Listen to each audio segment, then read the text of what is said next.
आकाश पेलताना. आभाळ अगदी भरून आलेलं. कोणत्याही क्षणी कोसळेल असं. मध्येच वारा येतो, पण त्या घनदाट ढगांमध्ये हरवून जातो. मीरा खिडकीतून पाहत राहते, पण त्या पाहण्यात तिची नजर नसते. दृष्टी हरवून ती कुठल्याशा विचारात हरवलेली असते. ताई, राधेच्या हाकेनं मीरा भानावर येते. ताई, अंगावर शाल घे ना. अशी उघड्यावर नको उभी राहूस. ती नुसतं एवढं म्हणून राहत नाही, तर शाल आणून मीराच्या अंगावर टाकू पाहते. काही नको, एवढ्या तेवढ्यानं काय होणार आहे मला. मीरा तुटकपणे म्हणत शाल झटकून टाकते. शाल खाली पडते. राधा काही न बोलता शाल उचलते आणि घडी करून ठेवते. ते पाहून आपण का चिडलो याचा विचार मीरा करू लागते. आपण राधावर चिडलो की स्वतःवर? उघडं वारंही सहन न करू शकणाऱ्या या शरीरावर? या काही दिवसात आपलं चिडचिडणं वाढलंय हे तिचं तिलाच जाणवतं. आपल्याच मनाचा शोध घेऊ पाहता ती शरमते. सदानंद आणि राधाबद्दल हे असे विचार आपल्या मनात आहेत. आपल्यातल्या न्यूनतेमुळे तर आपण तिचा राग करीत नाही ना. राधा, दे ती शाल. राधा काही न बोलता शाल तिच्या कृश देहावर पांघरते. आय एम सॉरी राधा, हे दुखणं. ताई, तुझ्या दुखण्यापेक्षा मनाचंच दुखणं अधिक आहे ग. ते कमी कर. बघ कशी लवकर बरी होशील ते. मी? आणि बरी? आणि समज झाले तरी काय मिळणार आहे? तुला काय हवंय ताई? राधाचा स्वर तीव्र होतो. तुला माहिती आहे मला काय हवंय ते. तुला मूल हवंय ना. समजा नाही झालं ते तरी? ते होणारच नाहीये. ठीक आहे, नाही होणार, पण कधीतरी सदानंदना तरी विचार. त्यांना काय हवंय ते. त्यांना मुलापेक्षा तूच हवी असली तर? त्यांना मीच हवी आहे ग. मग तरी त्यांच्या चांगुलपणाचा फायदा मी किती दिवस. कमाल आहे ताई, फायदा तोटा हा विचार परक्यांच्या बाबतीत करायचा. सदानंद तुझे आहेत, अगदी तुझे, तरी तू. आणि समज सदानंद तुला मूल देऊ शकले नसते तर? ह्या जर तर प्रश्नावर आयुष्य उभारलेलं नसतं. पण ह्या जर तर वरूनच थोडासा रस्ता शोधता येतो ना. मीराला यावर पुढे बोलावंसं वाटत नाही. ती त्या गडद राखाडी रंगात बुचकळून काढल्यासारख्या दिसणाऱ्या वस्तुमात्राकडे पाहत राहते. पाहता पाहता पाऊस कोसळायला लागतो. राधा, पूर्वी आपण किती भिजायचो नाही पावसात. अजूनही भिजशील. हं. राधा, मला कधी कधी आईचा राग येतो. आईनं आपली नावं ही का ठेवलीत? मीरा आणि राधा दोघी दुःखी. जे हवं ते न मिळालेल्या, आयुष्यभर तळमळणाऱ्या. नावासारखं नशीब घेऊन येतं बघ माणूस. माझं हे दुखणं आणि तू ही अशी. मीरा राधाच्या मोकळ्या गळ्याकडे आणि कुंकू नसलेल्या कपाळाकडे पाहत म्हणते. राधाला हसू येतं. ताईची समज कोणीकडे चालली आहे. स्वतःला झालेल्या दुखण्यासाठी ती आता स्वतःच्या नावाला दोषी ठरवते. हसलीस? मग काय करू? तुझं एक एक बोलणं ऐकून हसू येते. लहान मुलासारखंच काहीतरी. राधा, मूल न झालेल्या माणसाचं मूल पण भागत नाही. मग ते तसंच वागतं मुलासारखं. ताई, परिस्थिती आहे तशी स्वीकारली तर त्रास कमी होतो. मी तरी दुसरं काय करते? खंतावतेस, चिडचिडतेस. तुला सदानंद आहेत, मी आहे, पण मला. राधा! ताई, समजूत नको काढूस. जे होणार होतं ते घडलं. ह्यातून आता मार्ग शोधायचा आहे. समोर राधा आहे की कुणी प्रौढ समजदार व्यक्ती? तेवढ्यात स्कूटरचा आवाज कानावर येतो. सदानंद आलेत वाटतं. हं. सदानंद निथळत आत येतो. राधा ते पाहते. घाईनं जाऊन टॉवेल घेऊन येते. सदानंदला देते. हातातली बॅग काढून घेते. मीरा हे सर्व पाहते. जे सगळं मी करायला हवं ते राधा करते. तिची खोकल्याची उबळ उसळते. How are you Meera? तो केस टॉवेलनं कोरडे करीत विचारतो. याला कसं उत्तर द्यायचं, तिखट की सौम्य? माझ्यात काय फरक होणार आहे? तिच्या क्षीण आवाजात खोचकपणा येतो. सदानंद काही न बोलता डोकं पुसत राहतो. राधा चहा करून आणते. आल्याचा वास दरवळत मीरापर्यंत येतो. आलं घातलंस? हो, भिजून आलेत ना. तुला हवाय चहा ताई? केला असशील माझ्यासाठी तर दे. राधा त्या तिखट शब्दांकडे दुर्लक्ष करून पटकन आत जाते. सदानंद मीराजवळ येतो. तिच्या केसावरून हात फिरवतो. चहा प्यायचा आहे? घे ना. तो कप तिच्या पुढे करतो. त्याच्या हळुवार मृदू स्वरामुळे ती गलबलते.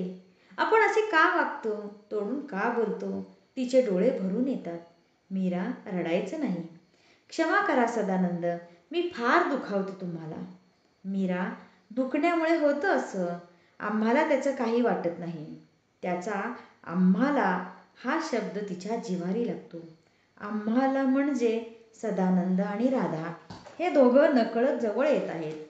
त्यातून मी वेगळी पडते. तिच्या डोळ्यातलं पाणी अटतं. क्षणाचा पश्चातापही संपतो. ताई घे. राधा चहा आणून देते. राधा, भूक लागली, लवकर काहीतरी कर. गवारीच्या शेंगा दिसल्या काल बाजारात, आणल्यात मी. अरे वा. सदानंदची आवड निवड राधा कशी लक्षात ठेवते. मीराला पुन्हा खोचक बोलावंसं वाटलं, पण ती गप्प बसते. राधा आहे म्हणून घर आहे, सूदने विचार करते. मीरा, औषधं घेतलीस? हो. दिवसभर काय केलं? काल लायब्ररीतून पुस्तकं आणली. राधा, हिला वाचून दाखविली की नाही? माझं नाही वाचनात मन रमत. आणि राधा नीट वाचतही नाही, सारखी अडखळते. पुन्हा तोच दुष्ट स्वर. राधा आत निघून जाते. सदानंद पेपर वाचतो मोठ्यानं. ती ऐकत राहते. तेवढ्यात शेजारची मुग्धा येते. गोबरीशी, केसावर सोनेरी झाक आलेली. काका, बागेतली फुलं घेऊ? हो, घे ना, पण त्याआधी एक पापा. सदानंद तिला वर उचलतो. ती आपले इवलेसे हात तिच्या गळ्यात घालते, गाल पुढं करते. मीरा डोळे घट्ट मिटते. मनातून ते दृश्य पाहत राहावं वाटतं. अरे हो, आज आम्ही काय आणलंय मुग्धा राणीसाठी? राधा, माझी बॅग आण बरं. त्यात चॉकलेट्स आहेत, दे तिला. राधा चॉकलेट आणून देते. Thank you aunty. मुग्धा पळून जाऊ लागते. ह्या सगळ्यात आपली दखलही कुणी घेतली नाही. मीराला असह्य होतं. मुग्धा, ती ओरडून तिला बोलवते. काय आंटी? संध्याकाळ झाली आता, फुलं नाही तोडायची. पण काका, मी सांगते ना तुला. मीराचा चिडखोर स्वर. सदानंद आणि राधा एकमेकांकडे बघतात. सदानंद सुस्कारा सोडतो. मुग्धा बेटा, मी विसरलं हं, संध्याकाळी फुलं तोडू नयेत, सकाळी घे हं फुलं. मुग्धा हिरमुसली होत जाते. का त्या पोरीवर रागवलीस उगाच? हो हो, उगाच. मला मूल होत नाही म्हणून मी तिचा रागराग करते, असंच म्हणायचंय ना तुम्हाला? मीरा, मी असं कधी म्हटलंय? मी दुष्ट आहे. त्या गोड मुलीवरही प्रेम नाही करू शकत, कारण मी वांज आहे, युजलेस. तुमचा संसार पुढे न्यायला असमर्थ, एक टीबी पेशंट. का नेलं तो त्या दिवशी तुम्ही मला फिरायला? डॉक्टरांनी चालायला सांगितलं म्हणे. नसते गेले तर तो ॲक्सिडेंट झाला नसता, ॲबॉर्शन नसतं झालं, गर्भाशय काढून टाकावं नसतं लागलं, हा वांसपणा नसता आला. मीरा, का नाही ते म्हणून घेते स्वतःला? जे घडलं त्यात अपराध कुणाचा? It was just an accident. आयुष्यात असंच घडणार होतं, ते घडलं. Why don't you accept it? मूल होण्यानं काय फरक पडणार आहे? मला तू हवी आहेस. मीरा, कितीदा सांगितलंय मी हे, मला नकोय मूल. हे नुसतं तोंडापुरतं.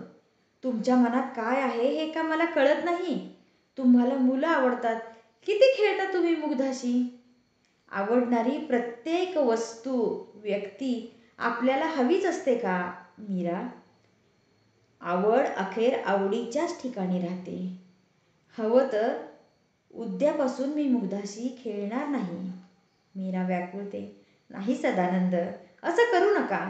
मला तिचा राग नाही येत हो. मलाही तिला जवळ घ्यावं वाटतं, कल्पनेत मी तिच्या सोनेरी केसांवरून हात फिरवते, तिला जवळ घेते.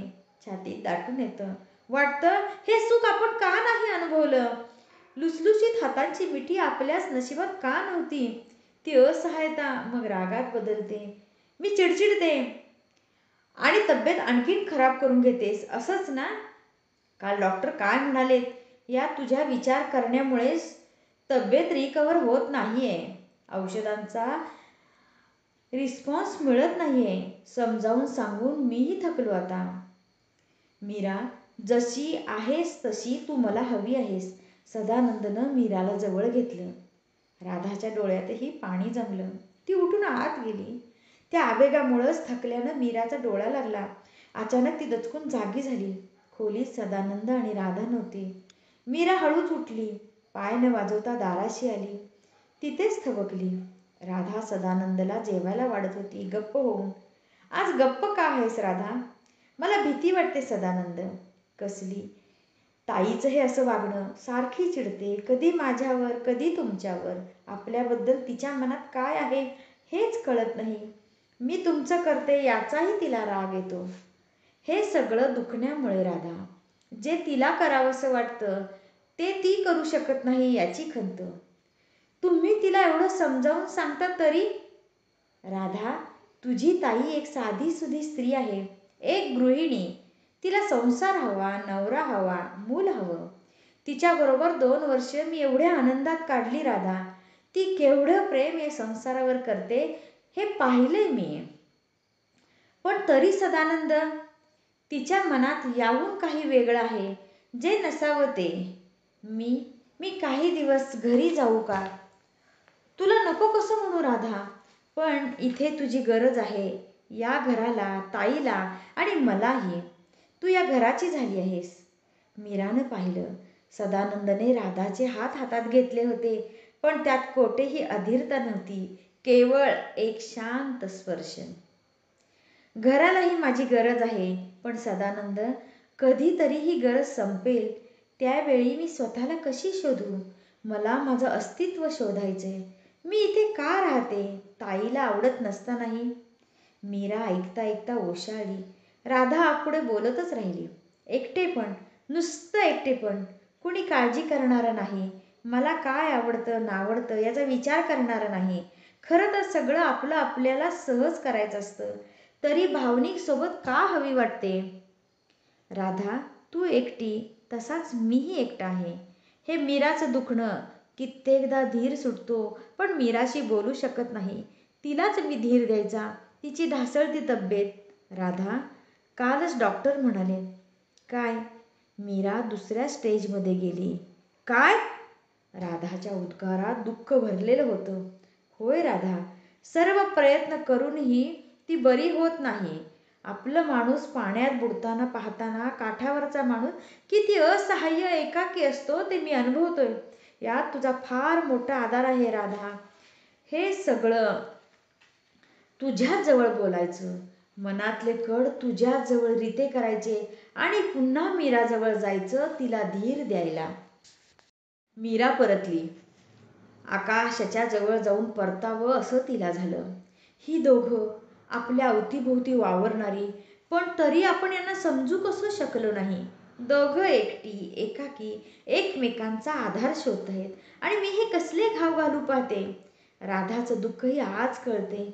मी माझ्या दुःखात एवढी कशी गुरफटले. या दोघांचं हे नातं, सर्व मर्यादा आणि बंधनं पाळूनही दोघं एकमेकांना आपलीशी वाटत राहणं. दोघांच्या आयुष्यात गोवलेला एक समान धागा दुःखाचा. आपण ह्यात आपलं स्थान शोधायचा अट्टहास का करायचा? मीरा स्वतःपासून दूर झाली. आपल्या दुखण्यापासून दूर झाली. टीबीच्या सेकंड स्टेजला आपण गेलोत हे विसरली. आपल्यासाठी झटणारे हे दोघं, त्यांच्यासाठी आपण काय करू शकतो? या आकाशासारख्या मनांना कवेत घ्यायला आभाळाचे हात कोठून आणायचे? डोळ्यापुढची अभ्र दूर होऊन पुढचं सारं स्पष्ट व्हावं, तसं मीराचं झालं. ती नकळत खिडकीशी आली. खिडकीखालीच मोगरा उमलला होता. कणाकणानं सुकत सुगंधाची उधळण करणारा तो मोगरा तिच्या मनात घर करून राहिला. ताई, कधी उठलीस? मीरेनं राधाकडे पाहिले. स्वच्छ नितळ डोळे असलेली राधा. नुसती बहीण की त्या पलीकडे काही? आत्ताच उठले. राधा. मोगऱ्याचा वास आला आणि राहावलं नाही. पण डोळ्यातला आवेग थांबला नाही. काय झालं ताई? काही नाही. सांग ना ताई, का रडतेस? राधा. पाऊस पडून गेला. आभाळ स्वच्छ झालंय. तसंच माझं झालं असेल. हे पाणी वाहतंय ना डोळ्यातून, मन स्वच्छ होतंय. मला माफ कर राधा. ताई, हे काय बोलतेस? माझ्याच वागण्याचा मी विचार केला. राधा. कळालं माझं काय चुकलं ते. ताई, पुरे आता. बघ, तुला दम लागतोय. मीरा नेहमीसारखीच पलंगावर पडली होती.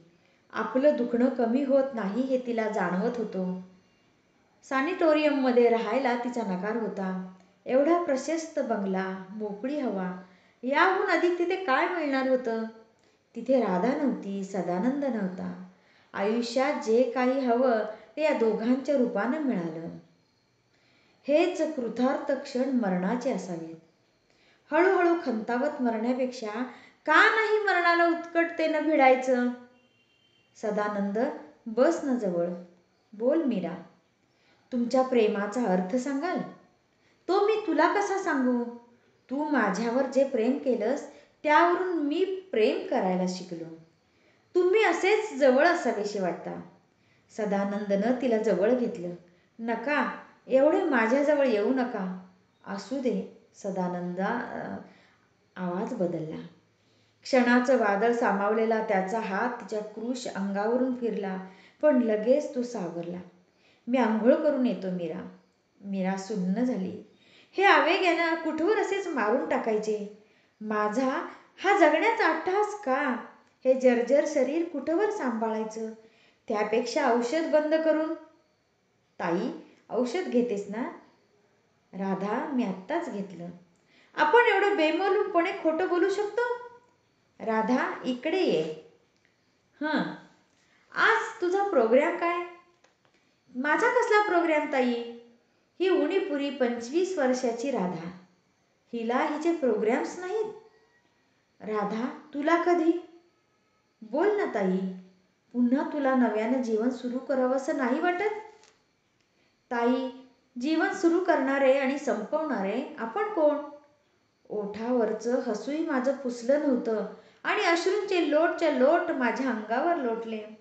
ह्या दुःखाच्या जबरदस्त धडकेतून अजून सावरले असं वाटतच नाही. मग वाटतं या लाटेवरच हतबल होऊन पडावं. ज्या किनाऱ्यावर तिला न्यायचंय तिकडे ती नेईल. नाहीतर ह्या दुःखातच अस्तित्व संपेल. नाही राधा, असं होणार नाही. तुला किनारा मिळेल. हे उदास विचार डोक्यातून काढून टाक. आपल्या आजूबाजूला पहा. तुझ्यासारखीच माणसं तुला दिसतील. राधा पाहत राहिली.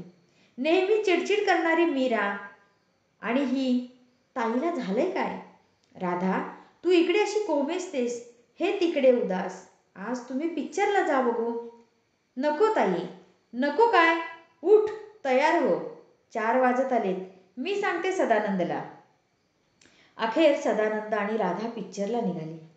राधा. छान दिसतेस. बाहेर मोगरा फुलतोय. 2 फुलं घाल डोक्यात.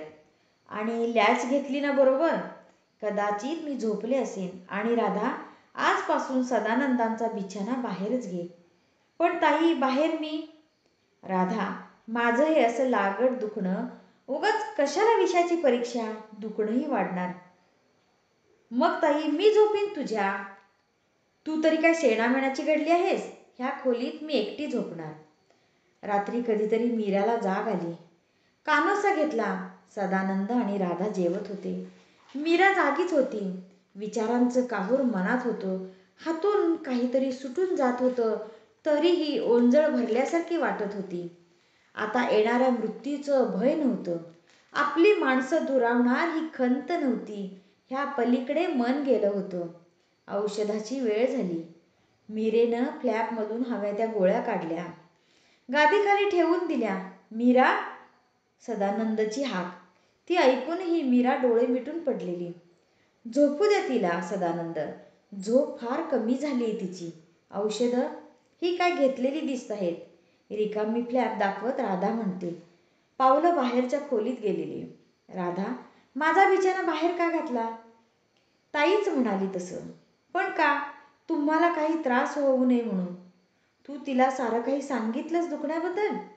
कशी सांगेन? पण दुखणं वाढतंय की कमी होतंय हे सगळ्यात आधी न तपासता रोग्यालाच कळतं, नाही का? खरंय. दिवा बंद केल्याचा आवाज. झोप येत नाही राधा. नेहमी तिच्या जवळ झोपतो. आज तिला एकटं वाटत असेल राधा. कालपासून तुझ्या लक्षात आले? शी इज चेंजिंग अ लॉट. हो, आपल्याला पिक्चरला जा म्हणणं, आज तुमची झोपायची व्यवस्था. सदानंद, मला हीच भीती वाटते. तिच्या मनात आहे तरी काय?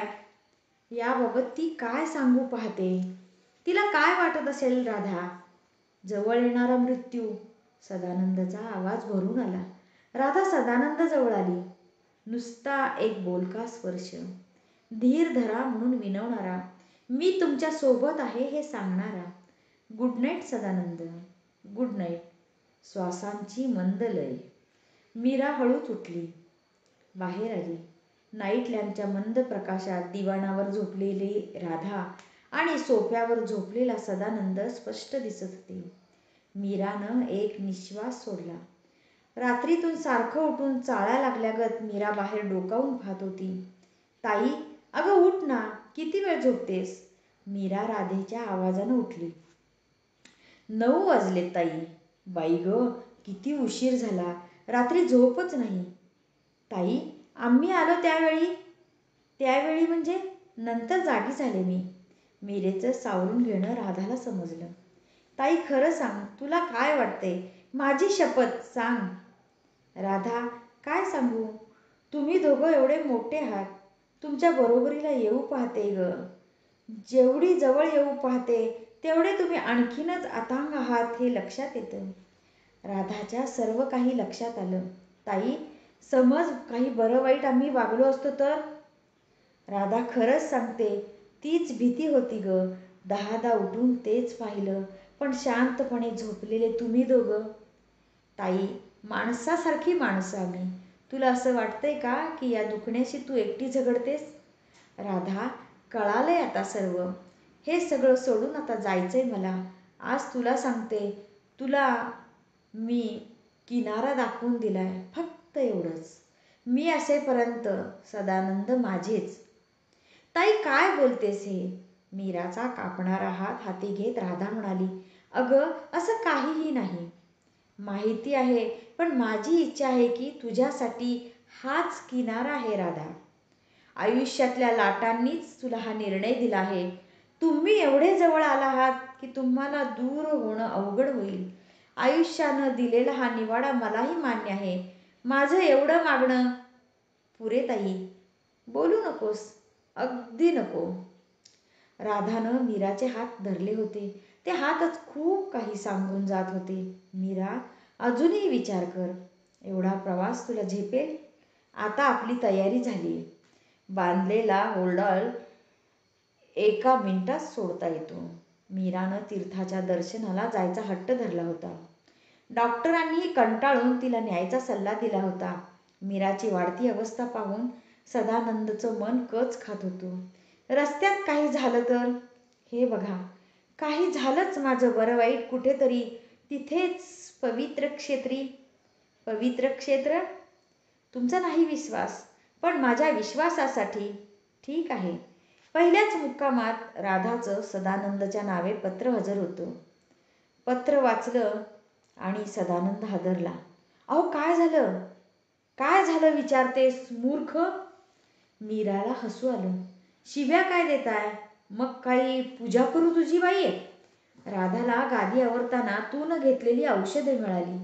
का केलंस हे असं? सदानंदचा दुखावलेला स्वर ऐकून मीरा कष्टी झाली. मला सुटका हवीये सदानंद. तुम्हाला माहिती नाहीये सदानंद, कणाकणानं येणारा मृत्यू केवढा असह्य असतो. त्यापेक्षा तो ओढून घेतलेला बरा. मीरा, माझा विचार तरी काही? माझ्या परीनं मी त्यात तुमचाही विचार केला. फार हुशार समजते स्वतःला. रागावू नका, दर्शनाला जायचंय ना? माझं ऐकशील मीरा? सदानंदचा आवाज भरून आलेला. नाही सदानंद, आता काही नका ऐकू, खरंच नको. फार पुढे गेले मी, फार पुढे. मावळत्या पाण्यात उतरू पाहणाऱ्या लालबुंद सूर्याकडे मीरा पाहत राहिली. दर्शनाला जायचंय ना? तेच तर करते. जीव उत्पन्न करणारं आणि नष्ट झाल्यावर स्वतःत सामावून घेणारं. माणसाच्या जन्म मरणाचं प्रतीक हे तेज.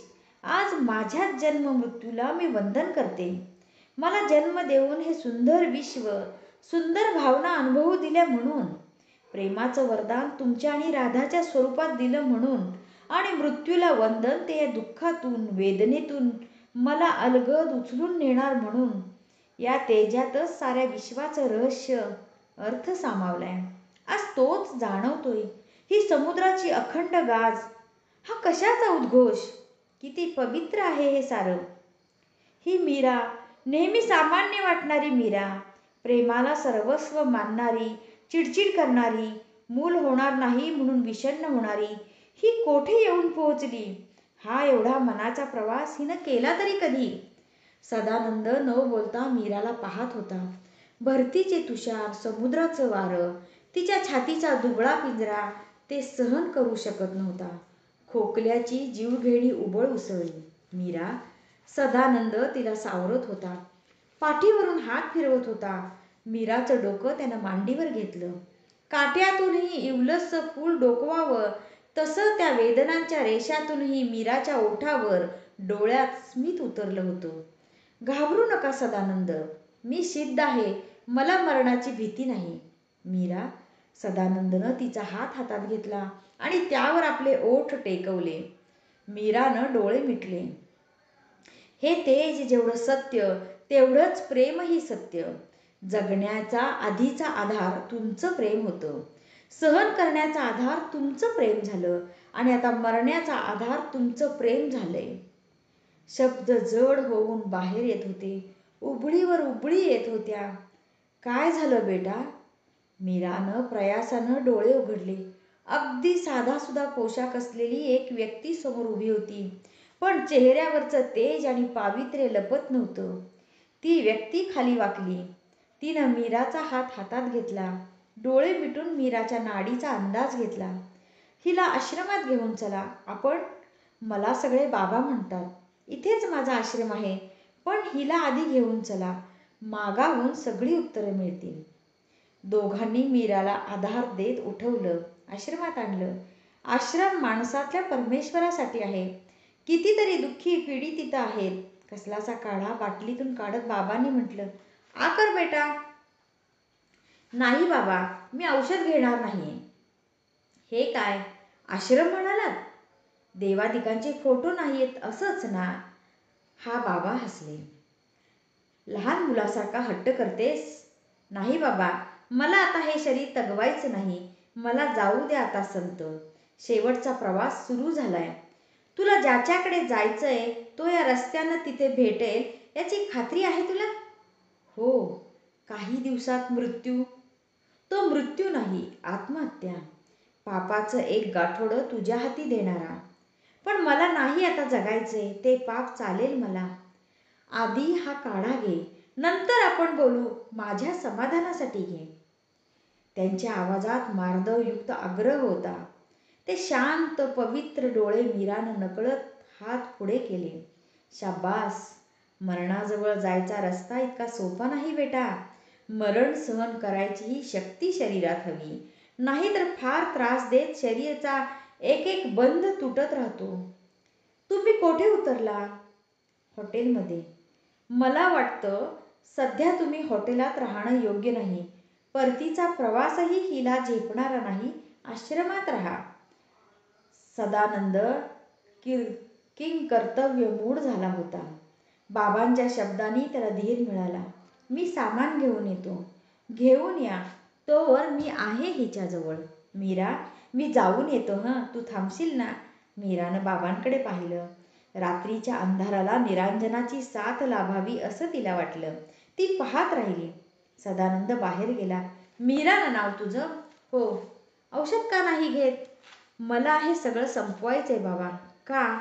मी काय देऊ शकते त्यांना? त्यामुळं त्याचं प्रेम कमी झाले असं वाटतं तुला? पण माझा स्वार्थ, आत्महत्या करणं स्वार्थ नाही मीरा. हे शरीर आपल्याबरोबर केवढ्या शक्ती घेऊन येतं याची कल्पना आहे तुला? दुर्दैवानं आपण ते जाणून घेत नाही. आपण आपल्याच सुखदुःखाच्या गाठी मारत परमेश्वरानं दिलेलं ते शक्तीचं भांडार बंद करत राहतो. कधी या गाठी उघडाव्यात, आत डोकावून पाहावं, मग कळतं आपण काय काय करू शकतो ते. पण मी अशी दुर्बल, रोग शरीराचा आहे. रोगग्रस्त होणं आणि रोगमुक्त होणं याची शरीराला सवय आहे. पण रोगाची लागण तुझ्या मनाला झालीये. मीरा, इकडे ये. बाबांनी मीराला हात देत उठवलं. चालवेल? हो. काढ्याने तरतरी वाटते. मीरा आणि बाबा अंगणात आले. बाबांनी मीराच्या अंगावर आपली शाल टाकली. चल. मीराच्या डोळ्यात पाणी दाटलं. या माणसाजवळ हे प्रेम, ही आपुलकी कोठून आलीये? ह्यांनी पहिलाच शब्द बोलला तोच केवढ्या मायेनं. हे बघ, हेच सगळे रोगी, रोगाशी झगडणारे. शरीर थकलंय त्यांचं, पण मन थकलेलं नाही. महारोग्यांसारखेही रोग काही नाहीत, पण तेही या वाटेवर थकले नाहीत. मीरा ते विश्व पाहत होती. आपापली अशक्त शरीर सांभाळत त्या विश्वाच्या हालचाली चालूच होत्या. कितीतरी स्त्रिया रोगामुळे घराच्या भिंतींनी घराबाहेर ढकललेल्या इथे आहेत. काय? मीरा, दुर्दैव कोणतं तेही ओळखायला शिक. जे नाही त्यासाठी तू जीवन उधळायला निघालीस. पण तुझ्याजवळ खूप काही आहे. त्यांच्यासाठी तू काय केलंस? कित्येक स्त्रियांजवळ तर तुझ्याजवळ जे आहे तेही नाही, तरी त्या जगतात. जगण्याची इच्छा असणं ही सहज प्रवृत्ती आहे. माणूस जन्मल्या क्षणी जगण्यासाठी आवश्यक असलेल्या भुकेसाठी तहान सुरू करतो. ही इच्छा अतिशय नैसर्गिक आहे. मग एका स्त्रीसाठी आई होणं ही इच्छा देखील नैसर्गिकच नाही का? स्त्रीला आई व्हावं लागत नाही. ती जन्ममाता आहे. केवळ पोटचं मूल असणं ह्यातच आई पण असतं असं तुला वाटतं का? आई ही एक वृत्ती असते. ही वृत्ती असलेली स्त्री, तिला पोटचं मूल नसलं तरी आईच असते.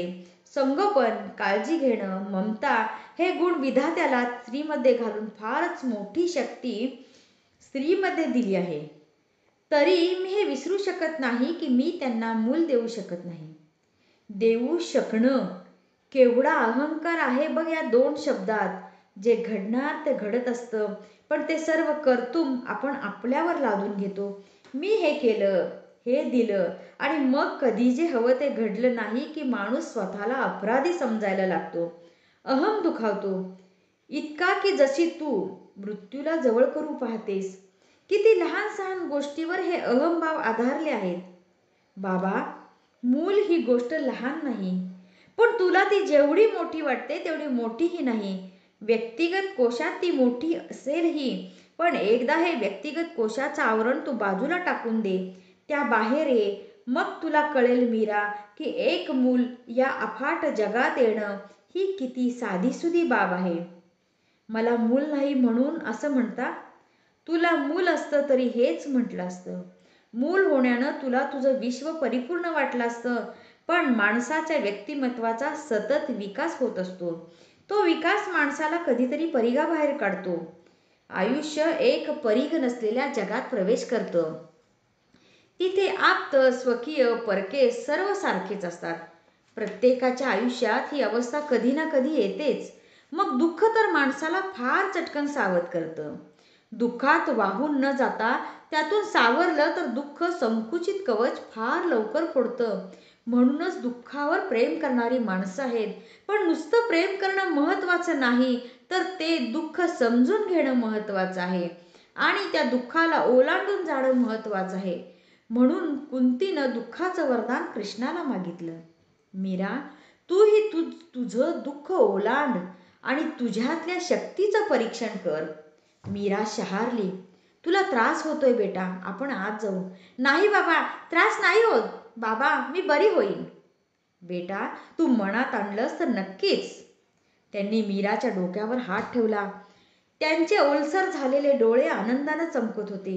बाबा, तुम्ही मला बरं कराल? हे देखील विचारायला हवं वेडाबाई. सगळा आयुर्वेद तुझ्यापुढे उभा करतो बघ. आणि बाबांनी खरोखरच आयुर्वेद मीरापुढे उभा केला. मीरा बरी होत होती, धाप कमी लागत होती, ढास कमी उठत होती. हा परिणाम आयुर्वेदाचा की नव्या दृष्टीचा? मीरा विचार करत होती. विचार करता करता तिचा निश्चय होत होता. सदानंद, तुम्ही पुढे जा. तुमच्या सुट्ट्या संपल्यात. मला बाबांच्या औषधांनी फरक पडतोय. मी नंतर आले तर चालेल? मीरा, तुला ज्यानं बरं वाटेल ते कर, पण स्वतःला सांभाळशील? हो सदानंद. मीरा आवेगानं सदानंदच्या मिठीत शिरत म्हणाली. हे आवेग का निर्माण होत होते? 4-5 दिवसांचा प्रवास करून सदानंद घरी पोहोचला. राधा एकटाच आलो. मीरा, तिथे बाबांची ट्रीटमेंट. माहितीये काय? आधी चहा घ्या, आंघोळ करा. काय झालं राधा? सदानंद, ताईचं पत्र आले. कधी? आजच. काय लिहिलंय? खूप काही. पत्र लहान आहे पण फार मोठंही आहे. राधाचा आवाज जडावला. डोळ्यात पाणी आलं. पत्र दे. राधानं पत्र दिलं.